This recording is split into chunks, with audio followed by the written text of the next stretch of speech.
Welcome to Compiègne, the start of Paris-Roubaix. Behind us, the riders are signing on for the Queen of the Classics, 257 kilometres over 29 sectors of brutal pavé. And they'll finish here in the holy grail of one-day racing. Roubaix! This is Rapha Race Radio, episode 2. Before we begin, we'd like to offer our condolences to the family of young rider Michael Goulaerts. The Belgian tragically lost his life yesterday, so our thoughts are with his loved ones and teammates. The cobblestones of Paris-Roubaix must be one of the worst places in the world to ride a bike. Yet here we are, one of the most iconic races in the sport. Sunday gave us an iconic victor too. Peter the Great continuing to amaze and inspire us with his wins. He's Michael Jordan with a golden bike. He's Roger Federer with a perfect goatee. And he's Tiger Woods without the womanizing and drink driving. The last man to win here in the Rainbow Band was Bernard Hinault, and that was before Sagan was even born. The Badgers' verdict of Paris-Roubaix, but he enjoyed Sagan's victory, saying that whenever he thinks of panache, he thinks of Sagan. Second place was Sylvain Dillier, who'd been preparing more for a Sunday on the sofa rather than a Sunday in hell.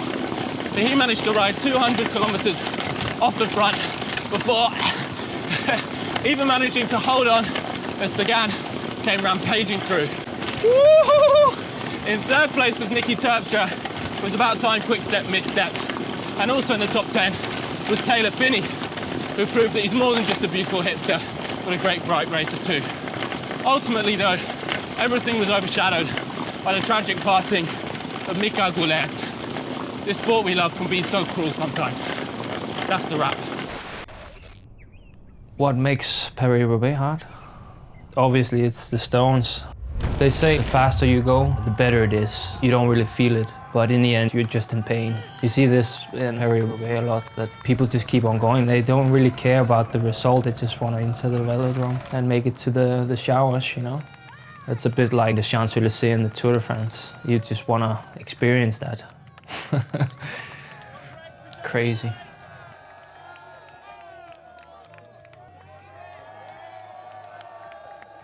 In episode 1, I had an absolutely action-packed day in the team car at Flanders. It's brilliant that more and more women's races are being held on the same day as the men's race. And what it means is for the fans, we get to watch the race come 2 times. But not so here at Paris-Roubaix. Time to dig some dirt.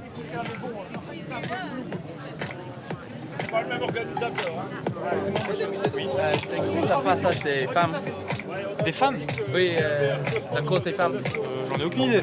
Ah non? Excuse me, what time does the women's race come through? À quelle heure de la passage de ma femme? So what are we going to do? I think there's only one thing to do, Stu. Call an expert. That's exactly what I was going to say. Let's call Anna Maria, Rook. Let me see if I can get her up here. Oh, look at the reception.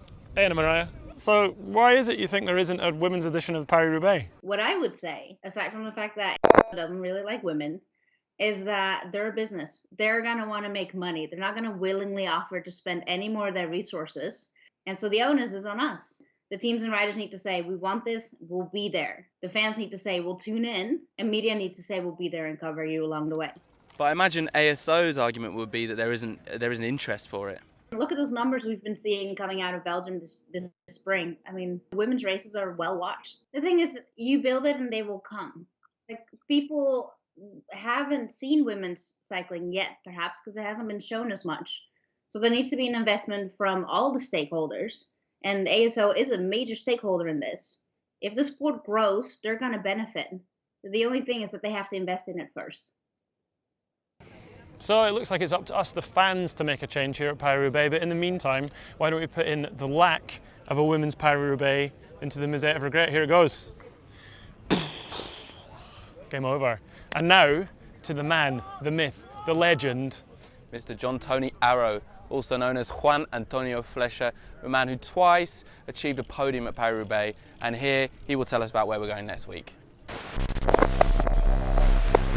Thanks guys, just one more thing for me, because Rapha Race Radio will be in the next episode at Liège-Bastogne-Liège, which is the hardest one-day race of the entire season. It's endless, it had lots of climbing, and in particular the last one, it's really going on forever. And this thing here is the broom wagon, which is the last car of the convoy of every bike race. When you see it, it means that you have to abandon. And at some point, every pro cyclist finish up inside this car. It happened to me at Liège-Bastogne-Liège. I was having a horrible day. I abandoned that day, and I look around, and the only vehicle I saw was a broom wagon. I was very ashamed of being on that van until I saw another 2 riders up the road who had abandoned as well. It ended up being JJ Rojas and Luis León Sanchez, 3 Spaniards in the broom wagon at Liège-Bastogne-Liège. Thanks for watching y suscríbete.